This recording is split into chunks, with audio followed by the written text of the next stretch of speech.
안녕하세요. 저는 성경 속에 감춰져 있는 하나님의 비밀이 되신 예수 그리스도에 관한 신비의 말씀을 전하는 영마루입니다. 오늘은 구약 성경 욥기 32장 19절 한 구절 말씀 속에 기록되어 있는 보라, 내 가슴은 봉한 포도주 같고 라는 제목의 말씀을 통하여 성령 하나님께서 우리에게 가르쳐 주시는 말씀의 깨달음의 은혜를 받고자 합니다. 그럼 욥기 32장 19절 본문 말씀을 열도록 하겠습니다. 보라, 내 가슴은 봉한 포도주 같고 새 가죽부대가 터지게 됨 같구나. 본문에 기록되어 있는 이 말씀은 욥이 괴로움 중에 있는데 세 사람의 친구가 찾아와가지고 욥을 설득하는 내용 중에 욥이 세 사람에게 한 말입니다.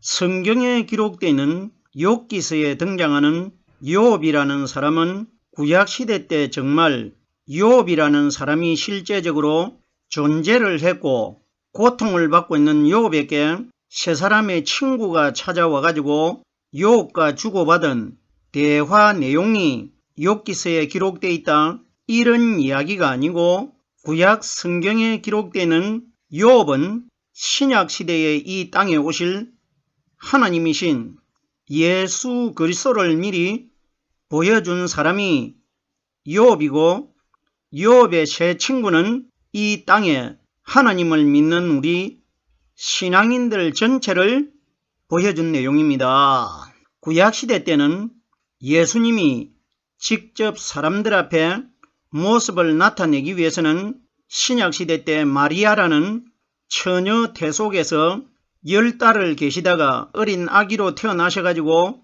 성장을 하셔가지고 30세가 되실 때부터 예수님의 정체를 세상에 나타낼 수가 있기 때문에 구약시대 때는 하나님이신 예수님이 먼저 미리 나타나실 수가 없기 때문에 예수님을 대신해서 욥이라는 사람을 가상적으로 성경에 등장을 시켜가지고 신약시대에 나타나실 예수님을 미리 보여준 그림자의 사건이라는 것입니다. 우리들의 욥기서 1장 1절과 욥기서 2장을 자세하게 분석을 해보면은 하나님께서 욥이라는 사람을 소개하실 때 어떻게 성경에 소개하고 있느냐? 이 사람은 정직한 사람이었고 순전한 사람이었고 악에서 떠난 사람이라고 소개되고 있습니다. 그럼 보세요. 순전하다는 것은 우리 인류 전체의 마음속에는 구약시대 때에 아담의 죄가 마음 안에 다 들어있었는데, 순전하다는 것은 아담의 죄가 들어있지 않고 순전하신 진리가 되신 성령의 말씀이 마음 안에 들어있는 사람을 순전한 사람이라고 하고 정직한 사람이라고 하고 악에서 떠난 사람으로 소개되고 있는 것입니다. 그러면은 욥의 실체가 되신 예수님이 신약시대에 이 땅에 오셨을 때에 유독 예수님 한 분의 마음속에만 순전하시고 정직하신 악이 아닌 선하신 성령의 말씀이 들어있었습니다. 그러면 구약시대 때 이 세상에 그 어떤 사람, 욥 아니라 어느 누구도 순전한 사람이 있을 수가 없습니다. 그러면 구약시대 때 성령이 오기 전까지 성경에 등장하는 사람들은 그 어느 누구도 순전한 사람이 한 사람도 없었는데, 구약에 욥을 하나님이 순전한 사람이라고 소개하신 것은 욥이라는 사람이 실제적으로 있어가지고 순전한 사람이 존재를 한 것이 아니라 신약시대에 죄가 없는 바깥의 몸은 마리아의 몸을 가지고 태어나셨기 때문에 죄가 물들어 있지만은 마음 안에 들어 계시는 성령 그리스도는 죄가 하나도 없는 순전하신 하나님이 예수님 속에 들어 계시기 때문에 욥을 가리켜 순전하고 정직하고 악에서 떠난 사람이라고 소개하신 것은 이 땅에 오신 예수 그리스도 하나님 자신을 욥을 통해서 미리 소개하시고 있는 것입니다. 본문 말씀으로 돌아오겠습니다. 욥이 그 세 사람에게 말을 한 것은 오늘날 이 땅에서 3일 만에 무덤 속에서 부활하신 예수 그리스도를 믿고 있는 우리 신앙인들에게 하나님이 말씀하실 것을 눈에 보이는 사람인 욥이 보이지 않는 하나님을 대신해서 오늘날 우리들에게 성경 말씀을 통해서 미리 말씀해 주시는 것입니다. 제가 이미 서론적으로 말씀을 드렸습니다. 정말 구약시대 때에 욥이라는 사람이 있었고 욥의 세 친구가 있어가지고 욥에게 찾아와가지고 주고받았던 대화의 내용이 성경에 기록되어 있다.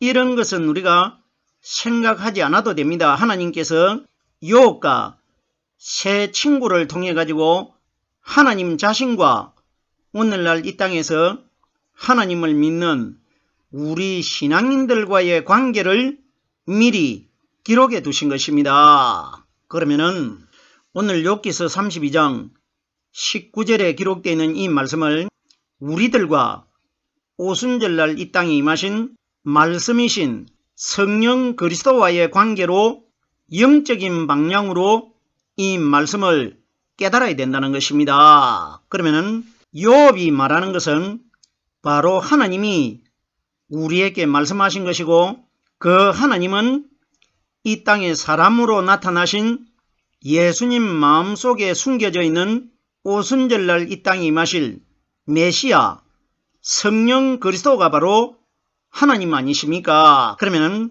보이지 않는 성령님이 이 세상에 오시면은 영이시기 때문에 사람의 눈에 보이질 않기 때문에 보이는 욥이라는 사람을 가상적으로 등장을 시켜가지고 보이지 않는 하나님 자신과 우리들과의 주고받는 대화의 내용을 미리 성경의 그림자로 기록해 두신 것입니다. 자, 보세요.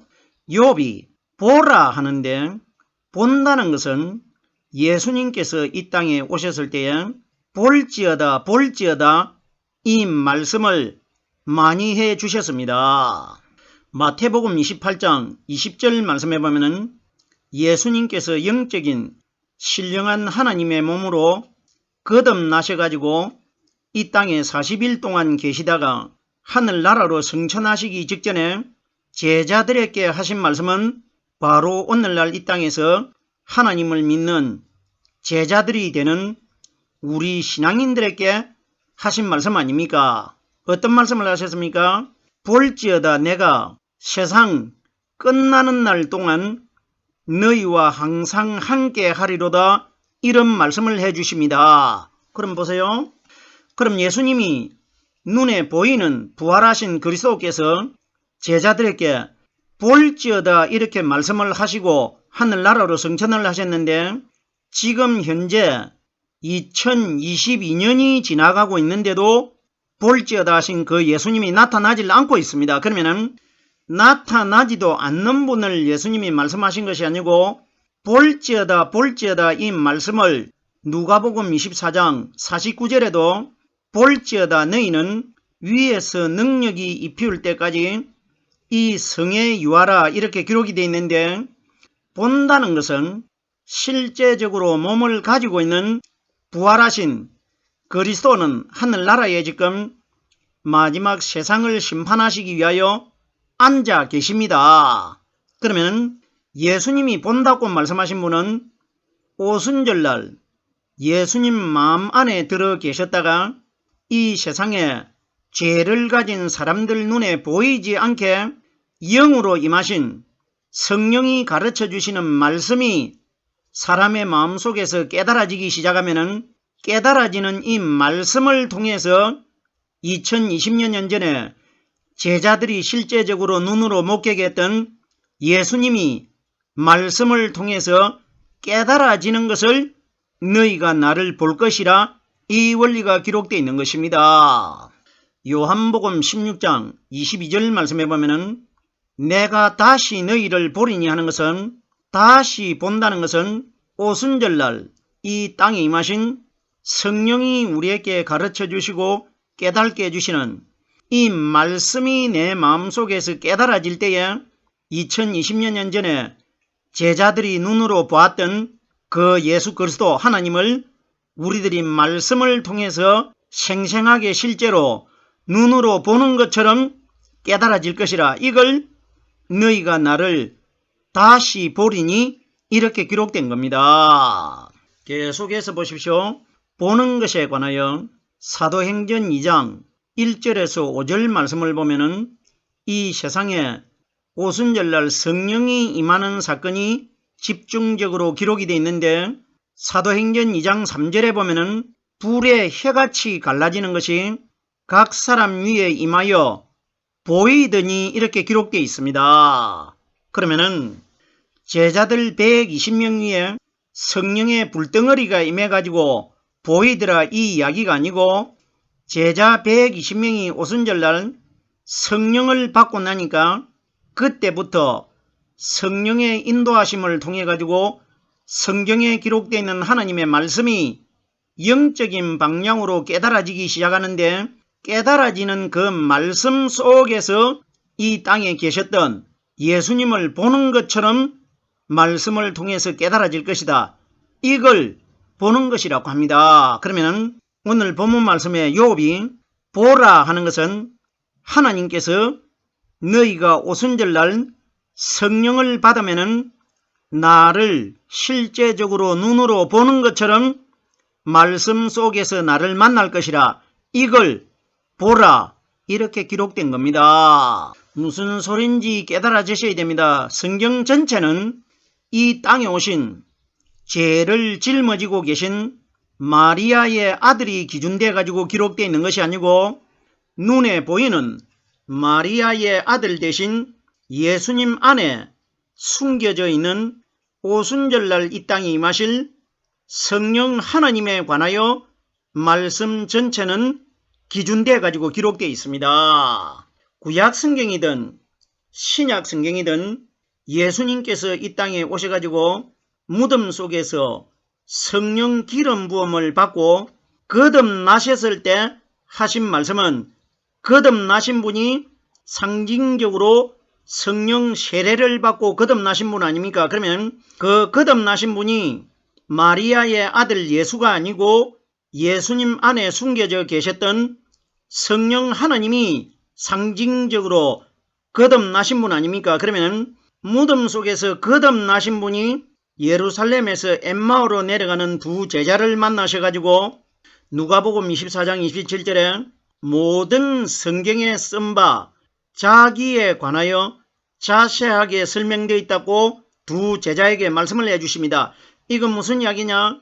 신구약 성경 전체에 기록되어 있는 중심의 기준은 죽은 예수가 기록되어 있는 것이 아니고 부활하신 이후에 이 말씀을 하셨다는 것은 무덤 속에서 거듭나신 성령 그리스도에 관하여 전적으로 다 기록되어 있다는 것입니다. 그러면 오늘 기록되어 있는 보라 내 가슴은 봉한 포도주 같고 하는 것은 예수님을 가리킨 것이 아니고 욥을 통해 가지고 예수님 안에 들어 계시는 사람의 눈에 보이지 않는 오순절날 이 땅에 임하실 성령님에 관하여 우리에게 욥을 통해서 미리 그림자로 하나님이 보여주시고 있는 것입니다.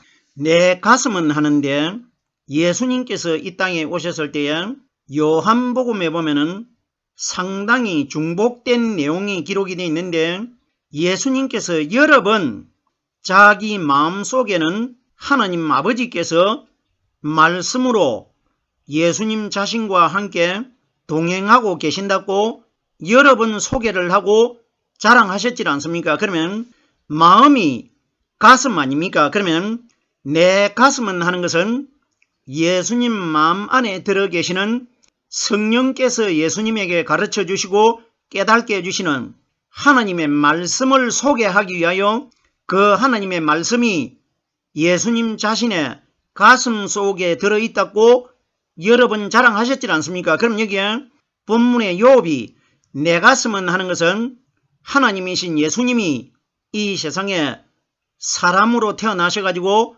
30세가 되실 때 나타나셨을 때 예수님 가슴 속에서 일어날 성령 하나님의 말씀과 육신의 예수님 자신과의 관계를 미리 욥기서 32장 19절에 하나님이 기록해 두신 것입니다. 내 가슴은 하는데 성경이 가리키는 가슴 속에는 예수님 안에 들어계시는 성령이 들어있는 것이 가슴을 가리킨 것입니다. 보십시오. 우리들이 잘 알고 있는 예수님이 이 땅에 오셨을 때 예수님을 따라다니는 제자 12명 중에서 한 명을 사랑하는 제자라고 소개하는데 그 제자가 누굽니까? 사도 요한 아닙니까? 그럼 우리들이 생각할 때에 정말 예수님의 제자 12명 중에 11명의 제자보다는 오직 한 명 사도 요한을 예수님이 특별히 사랑하셨다? 이런 이야기 결단코 아닙니다. 구약 성경에 보면은 나 여호와는 사람을 차별하지 아니하고 나 여호와는 공평하고 공의의 하나님이라고 여러 번 하나님이 말씀하셨습니다. 그럼 보세요. 12명의 제자 중에서 11명은 예수님께서 덜 사랑하시고 그 중에 한 명 특별히 사도 요한 한 사람은 다른 제자보다 예수님이 더 사랑하셨다. 그럼 하나님께서 나 여호와는 공의의 하나님이라는 것은 나는 사람을 차별하지 않고 이 사람이나 저 사람이나 천한 사람이나 귀한 사람이나 내 성령만 받기만 하면은 그 사람들 속에 내가 차별하지 않고 말씀으로 들어가 가지고 똑같이 사랑하게 될 것이라 이걸 하나님이 자랑하셨는데 그러면은 하나님이신 예수님이 제자 12명 중에 11명보다는 사도 요한을 더 끔찍하게 사랑했다고 하면은 하나님이 거짓말 하시는 분 아닙니까? 왜? 사람을 차별했기 때문에. 이런 원리를 깨달으십시오. 그러면은 예수님께서 사랑하셨던 제자라는 것은 그 제자가 유월절날 저녁에 예수님께서 제자 12명에게 포도주와 떡을 나눠준 그 다락방 그 장소에 오순절날 성령이 오십니다. 그러면 유월절날 저녁에 예수님께서 제자 몇 명에게 떡과 포도주를 나눠 먹이셨느냐? 12명에게 나눠 먹이셨는데 오순절날 성령이 그 12명에게 떡과 포도주를 나눠 먹었던 그 장소에 성령이 오십니다. 그러면 예수님 한 분이 12명에게 떡과 포도주를 나눠 먹이셨다는 것은 성경에 기록되어 있는 떡은 오순절날 이 땅에 임하실 성령의 말씀을 떡과 포도주로 비유하신 것입니다. 결론적으로 포도주는 물을 상징합니다. 그럼 보십시오.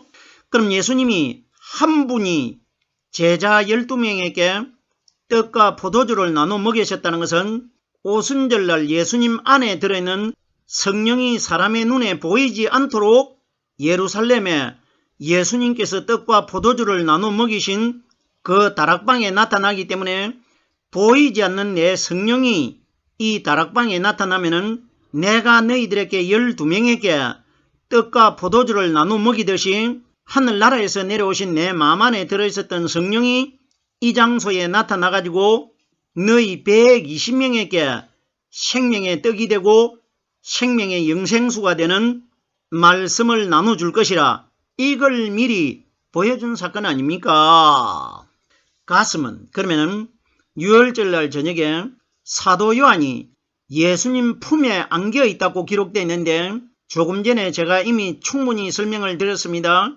제자 12명 중에 사도 요한만 예수님이 사랑해가지고 예수님 품에 사도 요한이 의지해가지고 누워있었다 이런 이야기가 아니고 예수님 자기 가슴 속에 들어있는 성령을 영이기 때문에 사람의 눈에 보이질 않기 때문에 사도 요한이라는 사람을 통해 가지고 예수님 가슴 속에 들어있는 성령님을 미리 보여준 사건입니다. 이러기 때문에 성경에 등장하는 사도 요한은 오순절날 이 땅에 임하실 성령의 상징인 사람입니다. 제가 가슴에 관하여 설명을 드리고 있습니다. 내 가슴은 봉한 포도주 같다는 것은, 봉에 있다는 것은 부대 속에다가 포도주를 넣어가지고 입구를 끈을 가지고 매가지고 잠가버립니다. 이걸 봉해 전 것이라고 합니다. 그러면 예수님 마음 안에 성경이 가리키는 포도주는 오순절날 이 땅에 임하신 성령이 가르쳐 주시는 말씀이라는 것을 제가 조금 전에 충분히 설명을 드렸습니다. 그러면 내 가슴은 봉한 포도주 같고, 예수님이 이 세상에 오셨을 때 예수님 마음 자루 속에만, 가슴을 부대라고 하고 자루로 비유합니다. 예수님 속에만 깨달아지는 성령의 말씀이 들어있었기 때문에 내 가슴은 봉한 포도주 같고 이렇게 기록되어 있는 겁니다. 포도주를 가죽 부대에 새 것을 넣어가지고 입구를 묶어 메어버리면 그 안에서 포도주가 발효가 돼가지고 계속해서 불어나가지고 포도주 자루가 공기가 차가지고 터지려고 합니다. 그러면 성경이 가리키는 가죽 부대가 뭐냐?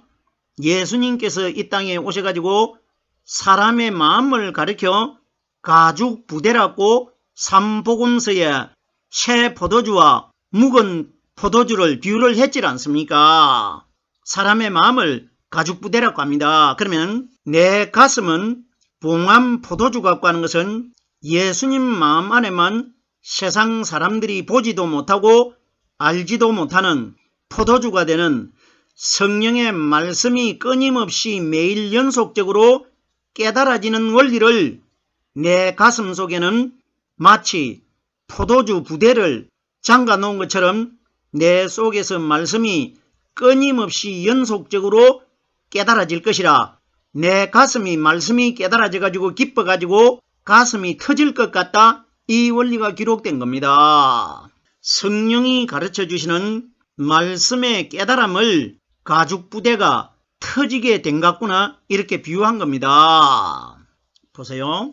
가죽 부대가 사람의 마음이라는 것을 마태복음 9장 17절 말씀해 보면은 예수님께서 새 포도주를 낡은 가죽 부대에 넣지 아니하나니 그렇게 하면 부대가 터져 포도주도 쏟아지고 부대도 버리게 됨이라. 새 포도주는 새 부대에 넣어야 둘이 다 보존되느니라. 이 이야기가 우리들이 알고 있는 진짜 포도주를 새 가죽 부대에 넣어야 가죽 부대가 새 것이기 때문에 포도주가 터지질 않는다, 이런 이야기 결단코 아닙니다. 오늘날 세상의 신문에 기사를 쓰는 기자들도 이 내용을 많이 인용을 하고 있는데 우리들이 알고 있는 그런 원리 아닙니다. 영적인 내용입니다. 보세요. 성경이 가리키는 새 포도주는 오순절날 이 땅에 임하신 성령이 지금까지 경험하지 못했던 영적으로 깨닫게 해주시는 말씀을 새 포도주라고 합니다. 그러면 새 포도주가 가죽 부대가 되는 내 마음 안에 들어오기 위해서는 내 마음 안에 있는 그림자가 되는 율법이 완전하게 완벽하게 깨끗하게 비워져야 내 속에 새 포도주가 되는 성령의 말씀이 들어오십니다.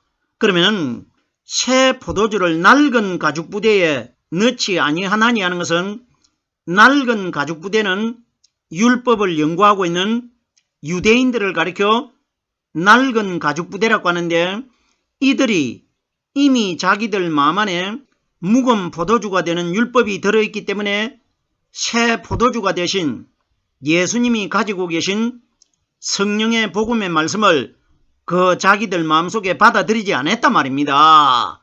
이것이 기록된 겁니다. 보세요. 그렇게 하면 부대가 터져 하는 것은, 터진 부대는 마지막 날 율법이 들어있고 새 포도주가 되는 성령이 들어있지 않는 사람들을 터지는 부대라고 합니다. 그러면 포도주도 쏟아지고 하는 것은 그 속에 마음이 율법의 부대로 되어 있기 때문에 새 포도주가 들어가도 율법과 복음이 섞여가지고 마지막 날 포도주가 쏟아진다는 것은 율법을 가지고 있는 사람들은 지옥으로 들어갈 것이라 이걸 쏟아지는 것이라고 하고, 부대도 터져서 쓰지 못하고 포도주도 땅에 쏟아져 가지고 버리게 된다는 것은 율법을 믿는 유대인들을 가리킨 것입니다. 새 포도주는 새 부대에 넣어야 된다는 것은 내 마음 안에 새 부대가 되기 위해서는 그림자가 되는 율법이 완벽하게 내 마음속에서 비워진 사람을 새 가죽부대라고 합니다. 새 가죽부대가 터지게 된 것 같구나. 말씀이 욥의 마음속에서, 예수님이 욥을 가리킵니다.